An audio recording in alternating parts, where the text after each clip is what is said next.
എല്ലാവർക്കും നമസ്കാരം. ഞാൻ സരിതാ മഹേശ്വരൻ. ഇന്ന് ശ്രീമദ് വാൽമീകി രാമായണത്തിൻ്റെ ബാലകാണ്ഡത്തിലെ 17ാമത്തെ സർഗത്തിൽ 21 മുതൽ 25 വരെയുള്ള ശ്ലോകങ്ങളാണ് നമ്മൾ പഠിക്കാൻ പോണത്. കഴിഞ്ഞ ദിവസത്തെ ശ്ലോകത്തിൽ നമ്മൾ കണ്ടു, ഓരോരോ ദേവന്മാർക്ക് അപ്സരസുകളിലും ഋക്ഷികളിലുമൊക്കെ ആയിട്ട് ധാരാളം പുത്രന്മാർ ജനിച്ചു, വാനരന്മാർ ജനിച്ചു. എല്ലാവരും മഹാബലശാലികളും രാവണനെതിരെ യുദ്ധം ചെയ്യാൻ വേണ്ടിയിട്ട് തയ്യാറായി വന്നവരുമായിരുന്നു. അതെന്തുകൊണ്ടാണ്? വാനരന്മാരായിരുന്നു എങ്കിൽ പിന്നെ അവർക്ക് എന്തിനാ രാവണനോട് ദേഷ്യം എന്നാണെങ്കിൽ, അവരാരും വാനരന്മാരായിട്ട് മാത്രം ജനിച്ചവരല്ല, ദേവന്മാരുടെ ഇച്ഛയ്ക്കനുസരിച്ച് വാനര സ്ത്രീകളിലും വൃക്ഷസ്ത്രീകളിലും ഒക്കെ ജനിച്ചവരാണ്. അപ്പോൾ ദേവന്മാർക്ക് എല്ലാവർക്കും രാവണനെ എങ്ങനെയെങ്കിലും യുദ്ധം ചെയ്ത് വധിച്ചാൽ മതി എന്നുള്ള തോന്നലുണ്ട്. അതുകൊണ്ടാണ് രാവണനെ വധിക്കാനുള്ള സൈന്യത്തിൽ ഉൾപ്പെടാൻ തക്കവണ്ണമുള്ള പുത്രന്മാരായിട്ട് ദേവന്മാരുടെ അംശങ്ങൾ ഭൂമിയിലേക്ക് എത്തിയത്. അവരായിരുന്നു കഴിഞ്ഞ ദിവസത്തിൽ പറഞ്ഞ ആൾക്കാരൊക്കെ. ബാലിയായാലും സുഗ്രീവനായാലും അതുപോലെ ഹനുമാനായാലും ശരഭനായാലും ഒക്കെ സുഷേണനായാലും ഒക്കെ ശ്രീരാമൻ്റെ കൂടെ കൂടിയിട്ട് രാവണനെ എങ്ങനെയെങ്കിലും വധിക്കാനായിട്ട് തയ്യാറാവുകയാണ് ചെയ്തത് എന്ന് മനസ്സിലാക്കാൻ പറ്റും. നമുക്ക് 21ാമത്തെ ശ്ലോകം ആദ്യം ചൊല്ലാം. ഋക്ഷീഷു ച തഥാ ജാതാ വാനരാഃ കിന്നരീഷു ച ദേവാ മഹർഷി ഗന്ധർവാസ്താർക്ഷ്യയക്ഷാ യശസ്വിന. ആരൊക്കെ പുത്രന്മാരെ ജനിപ്പിച്ചു എന്നുള്ളത് ഒന്നുകൂടി എടുത്തു പറയാണ്. അതാണ് 21ാമത്തെ ശ്ലോകത്തിൽ പറയണത്. ഋക്ഷീഷു തഥാ ജാതാഹ. ഋക്ഷികളിലും ധാരാളം വൃക്ഷങ്ങൾ അഥവാ വാനരന്മാർ തന്നെ അവർ ജനിക്കുകയുണ്ടായി. തഥാ ജാതാഹ വാനരാഹ കിന്നരീഷു ച. ഋക്ഷികളിലും കിന്നര സ്ത്രീകളിലുമൊക്കെ ആയിട്ട് അനവധി വാനരന്മാർ പിന്നെയും ജനിക്കുകയുണ്ടായി. അവരുടെ പിതാക്കന്മാരാരൊക്കെയായിരുന്നു? ആദ്യം പറഞ്ഞതുപോലെ തന്നെ ദേവാഹ മഹർഷി ഗന്ധർവാഹ താർക്ഷ്യ യക്ഷ യശസ്വിന. യശസ്വികളായിട്ടുള്ള ദേവന്മാരുണ്ടായിരുന്നു, മഹർഷിമാരുണ്ടായിരുന്നു, ഗന്ധർവന്മാരുണ്ടായിരുന്നു. താർക്ഷ്യൻ എന്ന് പറഞ്ഞാൽ ഗരുഡൻ എന്നാണ് അർത്ഥം. ഗരുഡനോ അല്ലെങ്കിൽ പക്ഷിവർഗത്തിൽപ്പെട്ട ആൾക്കാർ അങ്ങനെയുള്ളവരുണ്ടായിരുന്നു. പരുന്ത് പോലെയുള്ള വലിയ വലിയ പക്ഷി ശ്രേഷ്ഠന്മാരുണ്ടായിരുന്നു. യക്ഷന്മാരൊക്കെ ഉണ്ടായിരുന്നു. അവരെല്ലാവരും കൂടി ചേർന്നുകൊണ്ടാണ് ശ്രീരാമൻ്റെ സൈന്യത്തിൽ ചേരാൻ വേണ്ടിയിട്ട്, രാവണനെ വധിക്കാൻ വേണ്ടിയിട്ട് ഭൂമിയിലേക്ക് എത്തിച്ചേർന്നത്. ഇനി മറ്റു ചില ആൾക്കാരുടെ കാര്യം കൂടി പറയുകയാണ്. അതായത് ഇവിടെ ദേവന്മാരും മഹർഷിമാരും ഗന്ധർവന്മാരും എന്നൊക്കെ പറഞ്ഞല്ലോ, അവരുടെ കൂട്ടത്തിൽ വേറെയും കുറേ പേരുണ്ടായിരുന്നു, അർദ്ധദേവന്മാരൊക്കെ ആയിട്ടുള്ളവർ. അതാണ് 22ാമത്തെ ശ്ലോകത്തിൽ പറയണത്. നാഗാഃ കിം പുരുഷാശ്ചൈവ സിദ്ധവിദ്യാധരോരഗാഃ ബഹവോ ജനയാമാസുർഹൃഷ്ടാസ്തത്ര സഹസ്രശ. അവരുടെ കൂട്ടത്തിൽ പിന്നെ ഉണ്ടായിരുന്നവരാരാണ്? നാഗത്താന്മാർ, നാഗാഹ, കിംപുരുഷന്മാർ, സിദ്ധവിദ്യാധര ഉരഗാഹ, സിദ്ധന്മാർ, വിദ്യാധരന്മാർ, ഉരഗങ്ങൾ, ഇവരൊക്കെ ദേവന്മാരുടെ പക്ഷത്ത് നിൽക്കുന്നവരായിട്ടുള്ള ആൾക്കാർ. അവരെല്ലാവരും ഈ പറഞ്ഞ ഋക്ഷികളിലും അതുപോലെ കിന്നര സ്ത്രീകളിലും അപ്സരസ്സുകളിലൊക്കെ പുത്രോത്പാദനം നടത്തി. അതാണ് ബഹവോ ജനയാമാസു. അങ്ങനെ നോക്കുമ്പോൾ ധാരാളം വാനരന്മാർ ഭൂമിയിൽ ജന്മം കൊണ്ടു. ബഹവോ ജനയാമാസു ഹൃഷ്ടാസ്തത്ര സഹസ്രശ. ഹൃഷ്ടാഹ എന്നുള്ളത് കൊണ്ട് വളരെയധികം സന്തുഷ്ടരായിട്ട്, രാവണനെ വധിക്കാൻ ഇങ്ങനെ ഒരു ഉപാധി കിട്ടിയില്ലോ എന്നുള്ള സന്തോഷത്തോടു കൂടിയിട്ട് ഈ പറഞ്ഞ നാഗത്താന്മാരും അതുപോലെ യക്ഷന്മാരും കിന്നരന്മാരും സിദ്ധന്മാർ വിദ്യാധരന്മാരെല്ലാവരും കൂടി ചേർന്നുകൊണ്ട് അനവധി കുരങ്ങന്മാർക്ക് ജന്മം നൽകുകയുണ്ടായി. അതോടൊപ്പം വേറെ ചിലരുടെ പേര് കൂടി പറയാണ്. ചാരണാശ്ച സുതാൻ വീരാൻ സസുജുർവനചാരിണ വാനരാൻ സുമഹാകായാൻ സർവാൻ വൈ വനചാരിണ. ഇതൊക്കെ വേണമെങ്കിൽ ഒരുമിച്ച് അർത്ഥം പറയാവുന്നവയാണ്. 23ഉം അതുപോലെ തന്നെ 24 കൂടി ചൊല്ലാം. അപ്സരസ്സു ച മുഖ്യാസു തഥാ വിദ്യാധരീഷു ച നാഗകന്യാസു ച സദാ ഗന്ധർവീണാം തനൂഷു ച കാമരൂപബലോപേതാ യഥാ കാമവിചാരിണ. അതുപോലെ ആരൊക്കെയായിരുന്നു? ചാരണന്മാർ.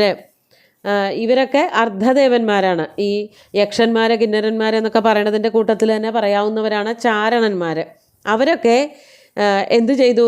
ഈ കാട്ടിൽ കൂടെ സഞ്ചരിക്കുന്നവരായിട്ടുള്ള കൂട്ടരെല്ലാവരും കൂടി ചേർന്നുകൊണ്ട് കാട്ടിൽ ചെന്നിട്ട് ധാരാളം വാനരന്മാർക്ക് ജന്മം നൽകി. വീരാൻ സുതാൻ സസൃജു, വീരന്മാരായിട്ടുള്ള വാനരന്മാർക്ക് ജന്മം നൽകി.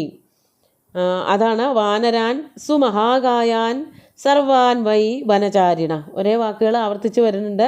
ഇവരെല്ലാവരും കൂടി ചേർന്നുകൊണ്ട് സുമഹാകായാൻ വനചാരിണ സർവാൻ വാനരാൻ സസൃജു. വളരെ ശ്രേഷ്ഠമായ ശരീരത്തോട് കൂടിയിട്ട്, അതായത് യുദ്ധത്തിനൊക്കെ നല്ല ഉറച്ച ശരീരം വേണമല്ലോ, വജ്രം പോലെ കഠിനമായിട്ടുള്ള ശരീരം വേണം. ആക്രമണങ്ങളൊന്നും ശരീരത്തിലേക്ക് ഏൽക്കാൻ പാടില്ല. ഉണ്ടായാൽ തന്നെ അത് ആരാണോ തങ്ങളെ ആക്രമിക്കുന്നത് അവരെ തകർത്ത് കളയാൻ തക്കവണ്ണം ശക്തിയുള്ളവരായിട്ടുള്ള അങ്ങനെയുള്ള വാനരന്മാരാണ് ഉണ്ടാവേണ്ടത് എന്നുള്ളത് കൊണ്ട് അങ്ങനെ ധാരാളം വാനരന്മാർ, വനചാരികളായിട്ടുള്ള, വനചാരിണ എന്ന് പറഞ്ഞാൽ കാട്ടിൽ കൂടെ മാത്രം സഞ്ചരിക്കുന്ന, കാട്ടിൽ മാത്രം ജനിച്ചു വളർന്ന് നടക്കുന്നവർ, ലോകമൊന്നും പുറം ലോകമൊന്നും കാണാത്തവരായിട്ടുള്ള കുറേ വാനരന്മാർക്ക് അങ്ങനെ ഈ പറഞ്ഞ സിദ്ധന്മാരെ, ഗന്ധർവന്മാരെ, ചാരണന്മാരൊക്കെ ജന്മം കൊടുത്തു. അവരുടെ അമ്മമാരുടെ പേര് പിന്നെയും പറയാണ്. അപ്സരസ്സുച മുഖ്യാസു തഥാ വിദ്യാധരീഷുച. മുഖ്യകളായിട്ടുള്ള അപ്സരസ്സുകൾ, ഉർവശി, മേനക, രംഭ, തിലോത്തമ, ചിത്രസേനി തുടങ്ങിയിട്ടുള്ളതായ ധാരാളം അപ്സരസ്സുകളുണ്ട്. അവരിലും അതോടൊപ്പം തന്നെ മുഖ്യാസു തഥാ വിദ്യാധരീഷു. വിദ്യാധരികൾ ആരാണെന്ന പേരെടുത്ത് പറയാനൊന്നും അറിയില്ല. എന്നാലും മിടുക്കത്തികളായിട്ടുള്ള, നല്ല കഴിവുള്ള, കാണാൻ അഴകുള്ളവരായിട്ടുള്ള വിദ്യാധര സ്ത്രീകൾ, അതുപോലെ നാഗകന്യകമാർ, ഗന്ധർവികൾ, അവരുടെയൊക്കെ ശരീരത്തിൽ കൂടെ, അവരുടെയൊക്കെ ശരീരം അമ്മ ശരീരമായി സ്വീകരിച്ചുകൊണ്ട് ധാരാളം വാനരന്മാരെ ഭൂമിയിൽ ജനിച്ച് വരികയുണ്ടായി. കാമരൂപബലോപേതായഥാ കാമവിചാരിണ. അവരൊക്കെ കാമരൂപബലോപേതന്മാരായിരുന്നു. കാമത്തിനനുസരിച്ച് രൂപം, കാമത്തിനനുസരിച്ച് ബലം ഒക്കെ ഉള്ളവരായിരുന്നു. നമ്മൾ ഹനുമാനെ തന്നെ ഉദാഹരണമായിട്ട് എടുത്താൽ മതി. ഹനുമാൻ കാമരൂപിയാണ്. ശരീരം ഒരു പർവ്വതത്തോളം വലുതാക്കാനും ഒരു ഈച്ചയോളം ചെറുതാക്കാനും ഹനുമാന് സാധിച്ചിട്ടുണ്ടല്ലോ. നമ്മൾ കഥകളിൽ ഇനി വരാൻ പോകുന്നുണ്ട്. സമുദ്ര ലംഘനമൊക്കെ നടത്തുമ്പോൾ സുരസ എന്ന് പറഞ്ഞ നാഗമാതാവിൻ്റെ വായ്ക്കുള്ളിലേക്ക് കയറിപ്പോയതൊരു സൂക്ഷ്മാണുവിൻ്റെ വലിപ്പത്തിലാണ്. അത്രയും ചെറിയൊരു ഉറുമ്പ് പോലെ കയറിപ്പോയിട്ട് പുറത്തേക്ക് വന്നതുകൊണ്ട് സുരസ മാതാവായി തീർന്നു എന്ന് പറയുന്നുണ്ട് അവിടെ സമുദ്രലംഘനം നടത്തുമ്പോൾ സുന്ദരകാണ്ഡത്തിൽ. അങ്ങനെ നേരെ ചെന്ന് ലങ്കയിലേക്ക് എത്തുമ്പോൾ ലങ്കാലക്ഷ്മിയുടെ മുമ്പിൽ വളരെ വലിപ്പത്തിൽ അതികായനായിട്ട് നിൽക്കുന്നുണ്ട്, വളരെ സൂക്ഷ്മരൂപിയായിട്ട് നിൽക്കുന്നുണ്ട്. പക്ഷേ ലങ്കാലക്ഷ്മി കടത്തിവിടുന്നില്ല എന്നുള്ളത് വേറൊരു കാര്യമാണ്. ഏതായാലും സ്വന്തം ഇച്ഛയ്ക്കനുസരിച്ച് രൂപം വലുതാക്കാനും ചെറുതാക്കാനും ഒക്കെ പറ്റുന്നവരായിരുന്നു. അത് ദേവന്മാരുടെ അനുഗ്രഹം കൊണ്ടാണ് അവർക്ക് അങ്ങനെയൊക്കെ സാധിച്ചത്. ദേവന്മാരുടെ പുത്രന്മാരായിട്ടാണല്ലോ ഇവരെല്ലാവരും ജനിച്ചത്. അങ്ങനെ നാഗകന്യകമാർ, ഗന്ധർവിമാർ, അപ്സരസ്സുകൾ, അതുപോലെ വിദ്യാധരികൾ, ഇവരുടെയൊക്കെ ശരീരം അല്ലെങ്കിൽ ഇവരെയൊക്കെ മാതാവായിട്ട് അല്ലെങ്കിൽ അവരെ ഭാര്യമാരായിട്ട് സ്വീകരിച്ചിട്ട് അവരിലൂടെ ധാരാളം അനവധി കുരങ്ങന്മാർക്ക് ദേവന്മാർ ജന്മം നൽകി. ദേവന്മാർ മാത്രമല്ല, മഹർഷിമാരും അതുപോലെ തന്നെ ഗന്ധർവന്മാർ, അങ്ങനെ തുടങ്ങിയിട്ടുള്ള ആൾക്കാരൊക്കെ ശ്രീരാമന് സഹായം കൊടുക്കാൻ വേണ്ടിയിട്ട് ധാരാളം വാനരന്മാർക്ക് ജന്മം കൊടുത്തു. അവരാരെ പോലെയായിരുന്നു എന്നുള്ളതാണ് 25-ാമത്തെ ശ്ലോകത്തിൽ പറയുന്നത്. തുടർന്നുള്ള ശ്ലോകങ്ങളിലും ഈ തരത്തിലുള്ള വർണ്ണനകൾ കാണുന്നുണ്ട്. പക്ഷെ തൽക്കാലം 25ഓട് കൂടിയിട്ട് നിർത്തിയിട്ട് ഈ വാനരന്മാരുടെ ഗുണഗണങ്ങളെ പറ്റിയിട്ട് തുടർച്ചയായിട്ട് കുറേ ശ്ലോകങ്ങളിൽ പറയുന്നുണ്ട്. അത് അടുത്ത ദിവസത്തേക്ക് നമുക്ക് നോക്കാം. ഇന്ന് അവരുടെ ശക്തിയെ പറ്റിയിട്ടൊന്ന് വർണ്ണിക്കുകയാണ് ചെയ്യുന്നത്. 25-ാമത്തെ ശ്ലോകത്തിൽ സിംഹശാർദൂല സദൃശ ദർപ്പേണ ച ബലേന ച ശിലാപ്രഹരണാ സർവേ സർവേ പർവ്വതയോധിന. ഇവരെല്ലാവരും തന്നെ സിംഹശാർദൂല സദൃശാഹ, വാനരന്മാരെന്ന പേരേ ഉള്ളൂ. പക്ഷെ അവരൊക്കെ കണ്ടാൽ അല്ലെങ്കിൽ രൂപം കൊണ്ട് അവരുടെ ആക്രമണ സ്വഭാവങ്ങളെ കൊണ്ട് അവർ സിംഹങ്ങളെ പോലെയോ കടുവകളെ പോലെയോ പുലിയെ പോലെയൊക്കെ ആയിരുന്നു. അവരത്രയ്ക്ക് ആക്രമണകാരികളായിരുന്നു. അതോടൊപ്പം തന്നെ അതാണ് ദർപ്പേണച ബലേനച. ഇവരുടെ ഈ പറഞ്ഞ വാനരന്മാർ അവരുടെ ദർപ്പം കൊണ്ടും അവരുടെ ശക്തി കൊണ്ടുമൊക്കെ വളരെ തളർന്നിരിക്കുന്ന കുരങ്ങന്മാരെ പോലെ ഒന്നും ആയിരുന്നില്ല, ആക്രമണകാരികളായിരുന്നു. അതാണ് സിംഹ ശാർദൂല സദൃശാഹ ആസൻ എന്ന് പറഞ്ഞത്. മാത്രമല്ല ശിലാപ്രഹരണാ സർവേ സർവേ പർവ്വതയോധിന. പ്രഹരണന്മാർ എന്ന് പറഞ്ഞാൽ ശില കൊണ്ട്, ശില എന്ന് പറഞ്ഞാൽ പാറക്കെട്ടുകളാണ്. പാറക്കെട്ടുകളെ ആയുധമായിട്ട് ഉപയോഗിക്കുന്നവർ. അവർക്ക് അസ്ത്രങ്ങളും അതുപോലെ മറ്റു ആയുധങ്ങളൊന്നും അവർക്ക് അറിയണ്ടാവും, അതില്ലെങ്കിലും അവർ യുദ്ധം ചെയ്യും. അതാണ് ഇവിടെ പറയുന്നത്. ശിലാപ്രഹരണ സർവേ, ശില കൊണ്ട് പ്രഹരിക്കാൻ കഴിവുള്ളവരുമായിരുന്നു. അതോടൊപ്പം തന്നെ പർവ്വതയോധിന, പർവ്വതത്തെ പോലും ഇളക്കി മറിച്ച് ആയുധമാക്കിയ ആൾക്കാരെ അല്ലെങ്കിൽ ശത്രുപക്ഷക്കാരെ ആക്രമിക്കാൻ കഴിവുള്ളവരായിരുന്നു ഈ വാനരന്മാരൊക്കെ തന്നെ. അവർക്ക് കയ്യിൽ കിട്ടുന്നത് എന്തും തന്നെ ആയുധങ്ങളായിരുന്നു. ഈ കാട്ടിൽ സഞ്ചരിക്കുന്നവരെ, കാട്ടിൽ ജീവിക്കുന്നവർക്കൊക്കെ അങ്ങനെയാണല്ലോ. പ്രത്യേകിച്ച് അമ്പും വില്ലും അതുപോലെ ഗദയും വാളും ഒന്നും പരിചയിക്കേണ്ട കാര്യമില്ല. അവർക്ക് അവരുടെ കയ്യിൽ കിട്ടുന്നത് എന്തിനേയും ആയുധമാക്കാനുള്ള കഴിവുണ്ടായിരുന്നു. അതുപോലെ തന്നെയായിരുന്നു ഈ വാനരന്മാരും. അവർ ബലശാലികളായിരുന്നു, ആയുധപ്രയോഗത്തിൽ വളരെ മിടുക്കന്മാരുമായിരുന്നു എന്ന് പറഞ്ഞ് തൽക്കാലം ഇന്ന് നിർത്താം. ബാക്കി അവരുടെ ശക്തികളെ പറ്റിയിട്ടുള്ള വർണ്ണനകളൊക്കെ അടുത്ത ദിവസം നോക്കാം. ഇന്നത്തെ ശ്ലോകങ്ങൾ ഒന്നുകൂടി ചൊല്ലി നോക്കാം.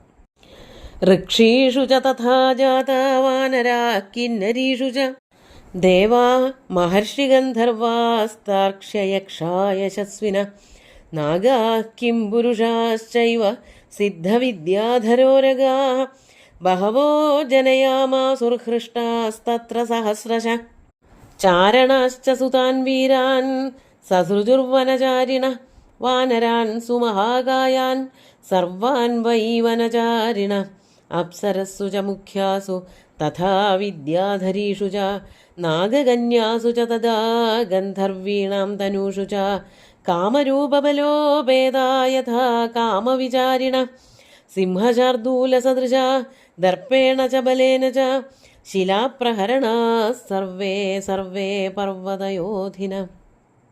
അങ്ങനെ ശക്തിമാന്മാരായിട്ട് ധാരാളം വാനരന്മാരെ ഭൂമിയിൽ അവതരിക്കുകയുണ്ടായി എന്ന് പറഞ്ഞ് ഇന്നത്തെ ശ്ലോകങ്ങൾ അവസാനിപ്പിക്കാം. ശ്ലോകങ്ങളെല്ലാം തന്നെ ഭഗവാൻ ശ്രീരാമചന്ദ്രൻ്റെ കാൽക്കൽ അർപ്പിച്ചുകൊണ്ട് ഗുരുവായൂരപ്പനെ സാഷ്ടാംഗം നമസ്കരിച്ചുകൊണ്ട് എല്ലാവർക്കും ശുഭദിനം നേർന്നു നിർത്തട്ടെ. നന്ദി.